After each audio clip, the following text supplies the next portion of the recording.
সই, কিন্তু সত্যের একটি দর্পণ আমিও। মলিন দর্পণে মুখ দেখা হয় না অসুর মাতা।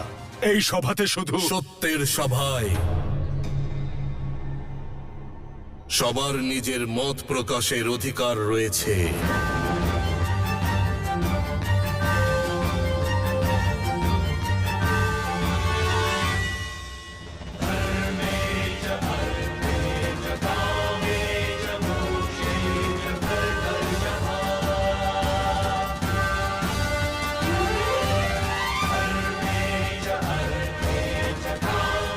ধন্যবাদ মহাদেব।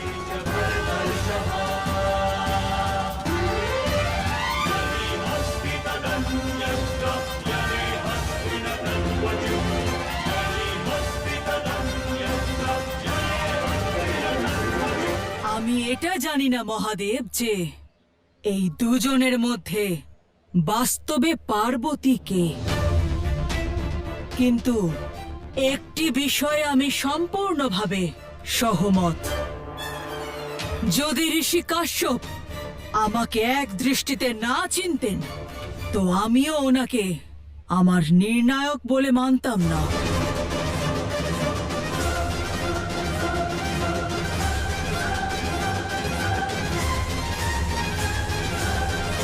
স্বামী স্ত্রীর সম্পর্ক কেবল রূপ আর শব্দের উপরে নির্ভর করে না। এটা সেই সম্পর্ক যা পরস্পর পরিচয়, ভালোবাসা আর বিশ্বাসের উপর টিকে থাকে। আর যদি সেই পরিচয় এক দৃষ্টেই না পাওয়া যায়, তাহলে প্রশ্ন সম্পর্কের শক্তির উপরেই ওঠে, শক্তির উপরেই ওঠে, শক্তির উপরেই ওঠে।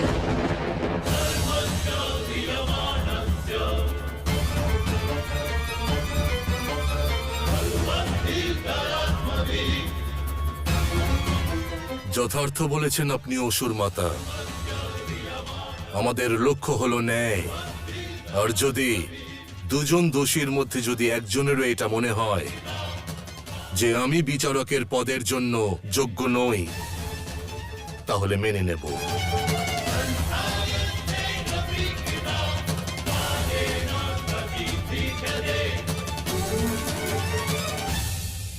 এই দ্বন্দ্বের বিচার আমি করব না, করব না, করব না।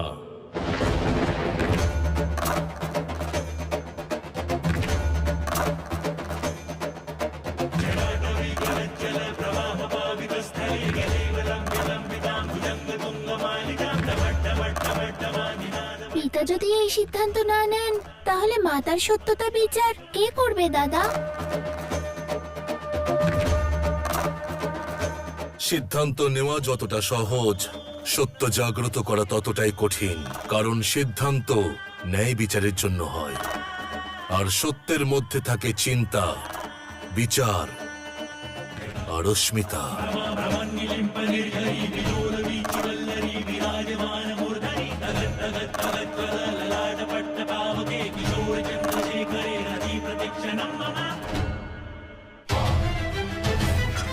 আদি অন্ধক পুত্র অন্ধকাসুরের সেই অংশ যে অন্ধকার স্থাপনের পক্ষে ছিল, অজ্ঞানতার অন্ধকারে বেড়ে ওঠা সেই শক্তি কলির সব থেকে বড় সহায়ক। তুমি যখন জ্ঞান সভায় যাওয়ার মনস্থির করেই নিয়েছ, তাহলে যাও শিবের জ্ঞান সভায় এত অন্ধকার বিস্তার করো যাতে কেউ সত্যটা দেখতে না পায়।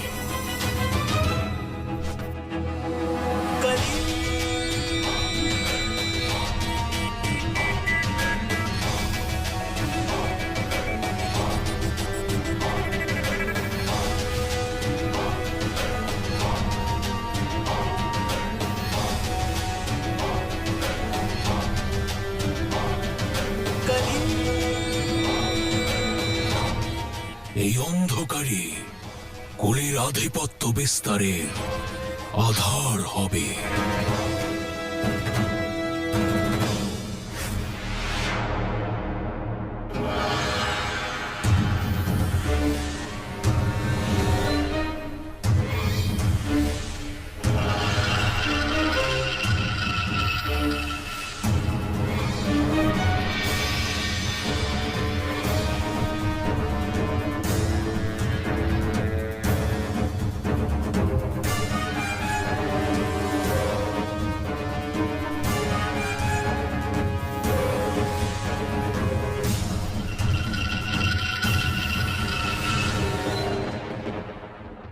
এই অন্ধকার কেবল তার প্রভাব দেখাবে, কিন্তু কোনো দেবতার দৃষ্টিতে ধরা দেবে না।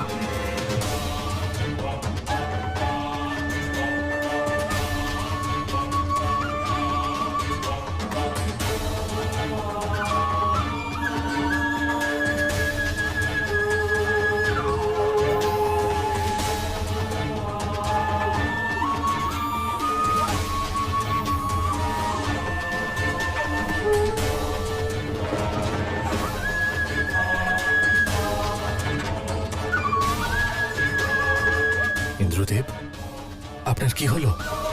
কিচ্ছু হয়নি।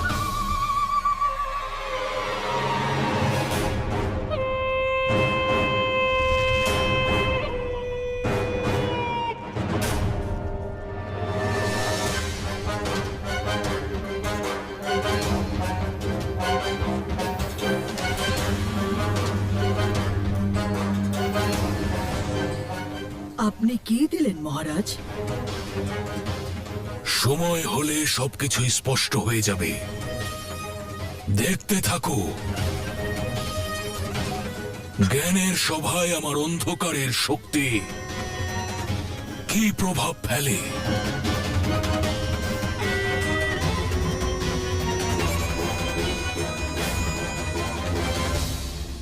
মহাদেব যদি সিদ্ধান্ত নেওয়ার জন্য প্রস্তুত না থাকেন, এই পরিস্থিতিতে নারায়ণের সিদ্ধান্ত নেওয়া উচিত। কিন্তু এই ব্রহ্মাণ্ডে জ্ঞানের প্রতীক ব্রহ্মাদেব, তাই এই সিদ্ধান্ত ব্রহ্মাদেবের নেওয়া উচিত। পঞ্চতত্ত্বের মাধ্যমেই প্রকৃতির পরিচয়, তাই সিদ্ধান্ত পঞ্চতত্ত্বই নেবেন।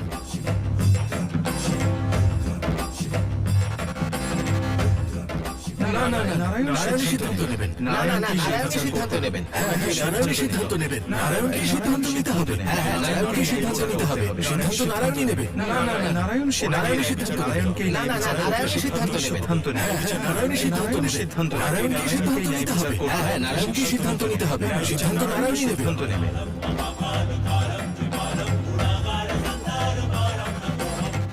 সত্যের বোঝা কেবল একজন ব্যক্তি নয়, সম্পূর্ণ সভাকে বইতে হবে।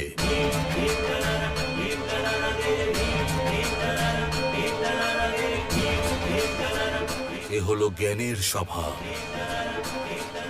যা সবার জন্য। সেই জন্য এখানে সিদ্ধান্ত কেবল একজন দেবতা নেবেন না,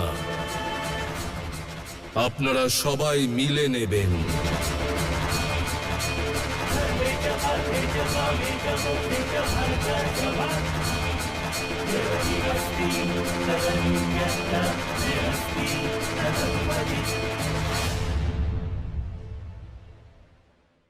আপনারা সবাই এক এক করে শক্তির দুই রূপের নিকটে যাবেন। যদি চান তাহলে প্রশ্ন করবেন, আর যাকে আপনাদের ঠিক মনে হবে, প্রকৃত মনে হবে, তার চরণে পুষ্প অর্পণ করবেন।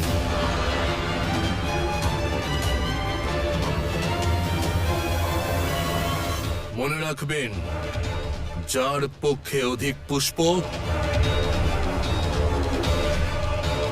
সিদ্ধান্ত তারই পক্ষে নেওয়া হবে, তারই পক্ষে নেওয়া হবে, তারই পক্ষে নেওয়া হবে।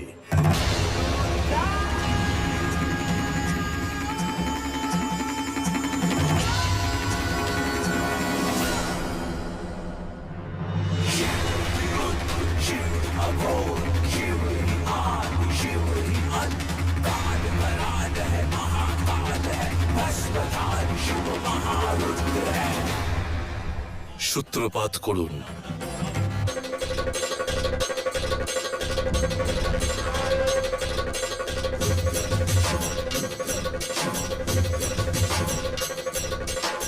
পুরুষ বড়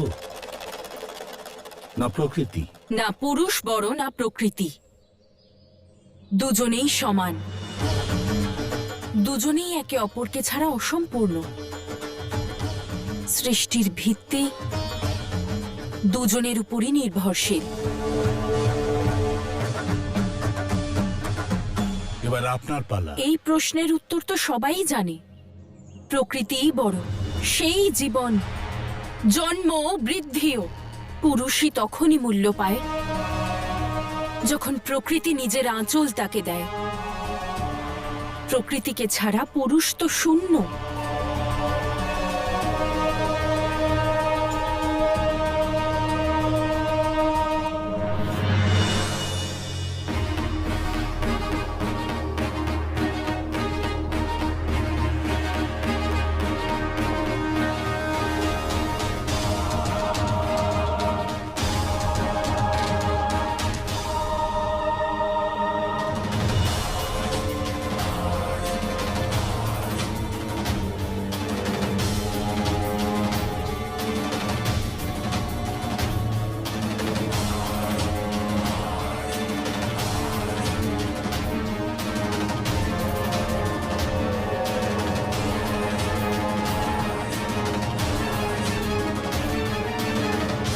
মনে রাখবেন,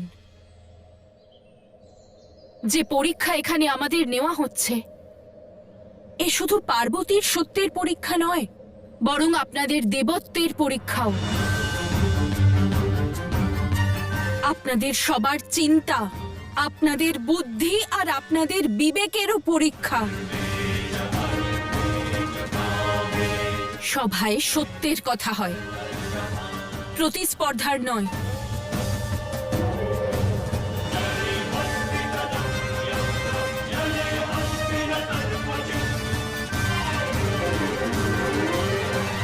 জীবনের পূর্ণতা কি কেবল সৃষ্টিতেই, নাকি তার পালন আর সংহারও সমান গুরুত্বপূর্ণ? নারীর শক্তির আধার কোথায়? নিজের অস্তিত্বে নাকি পুরুষের সাহচর্যে? জীবন শুধু যাত্রা নয়, এক সম্পূর্ণ চক্র। বায়ুদেব, উৎপত্তি, পালন আর সংহার তিনটিই আবশ্যক। শক্তি প্রকৃতি আর শিব পুরুষ, দুজন একে অপরকে ছাড়া অসম্পূর্ণ। শক্তির মূল্য একান্তে নয়, একতায় রয়েছে, শিবের সঙ্গে আছে। যেমন নদী আর সাগর, সূর্য আর প্রকাশ, দুই এক সত্যের দুই রূপ। সেইভাবেই শক্তি আর শিব, প্রকৃতি আর পুরুষ, দুজনই এক। প্রকৃতির সামনে পুরুষের কি স্থান? জীবনের উৎসও আমি আর বৃদ্ধির কারণও আমি। পুরুষের অস্তিত্ব তখনই আছে যখন আমি তাকে জন্ম দিই, পুষ্টি দিই। প্রকৃতিকে ছাড়া পুরুষ শূন্য, তাই প্রকৃতি সর্বোচ্চ আর সর্বোত্তম, তাই উৎপত্তিতে সবচেয়ে প্রমুখ। একজনের কথা উচিত মনে হচ্ছে, আরেকজনের ভাব তার কথার সঙ্গে মিলছে না। আমার পুষ্প আমি তাকেই অর্পণ করব যার ভাব আর কথার মধ্যে সম্পূর্ণ মিল থাকবে।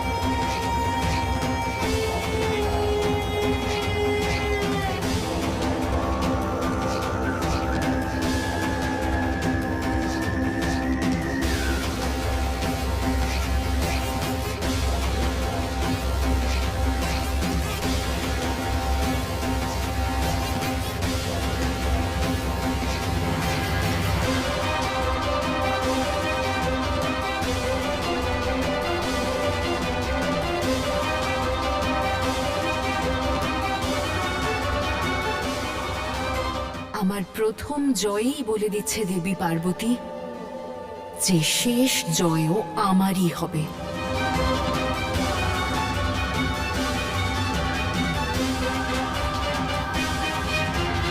আবেগ কখনো কখনো ভ্রমিত করে, কিন্তু জ্ঞানের আলো সব সময় উচিত পথ দেখায়।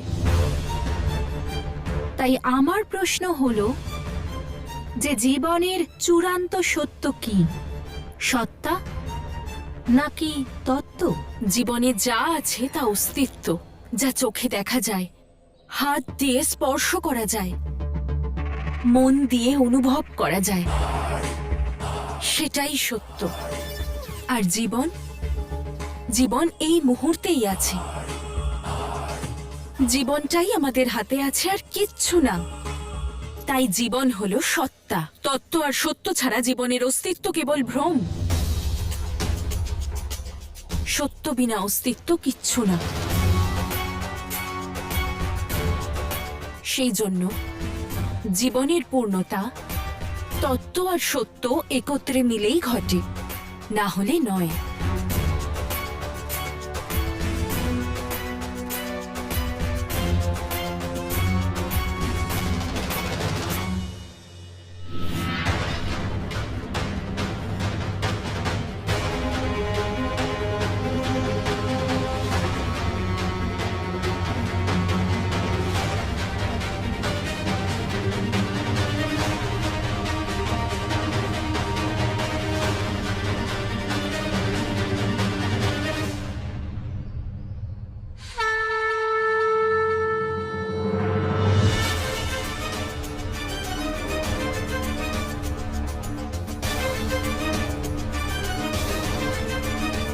একথা সত্য, জ্ঞানের অপরিসীম আলো কখনোই অজ্ঞানতার অন্ধকারে লুপ্ত হতে পারে না।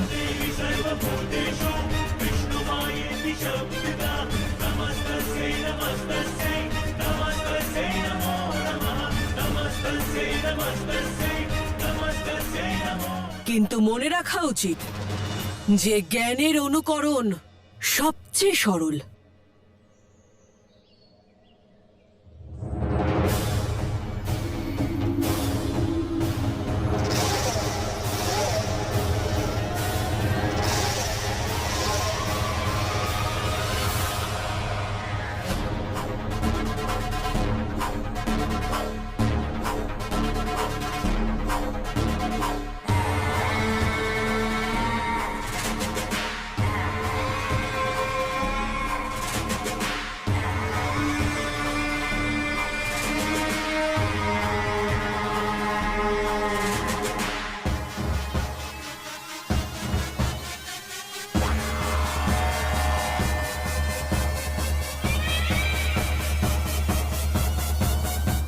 আমি জানি আসল পার্বতীকে, আমি ছাড়া আর কেউ জানতে পারবে না।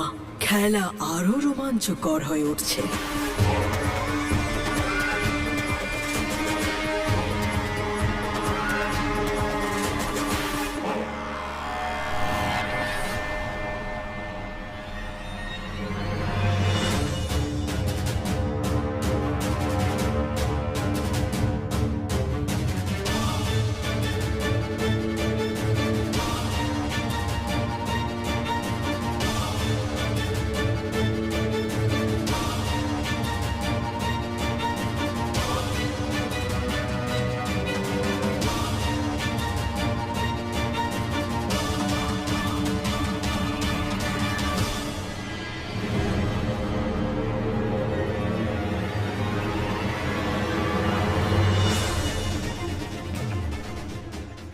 অসুর মাতা নিজের পুষ্পদেবী পার্বতীর চরণে কেন দিলেন? দেবতাদের ভ্রমিত করে এই খেলা আরো রোমাঞ্চকর করে তুলতে আমি পার্বতীকে সমর্থন করছি।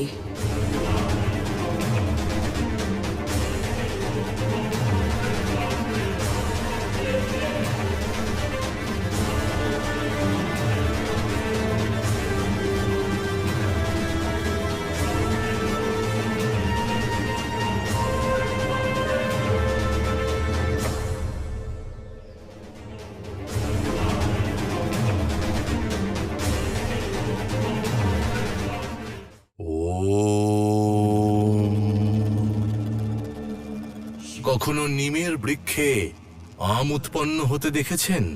কখনো বরফকে অগ্নিগোলক হতে দেখেছেন? দেখেননি তো? কারণ এই খেলা হলো আপনার বিচারের।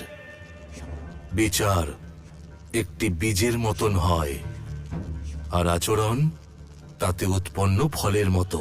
যখন বিচার শুদ্ধ আর সদর্থক হয়, তখন আচরণেও সদ্গুণ আর মাধুর্য প্রতিফলিত হয়।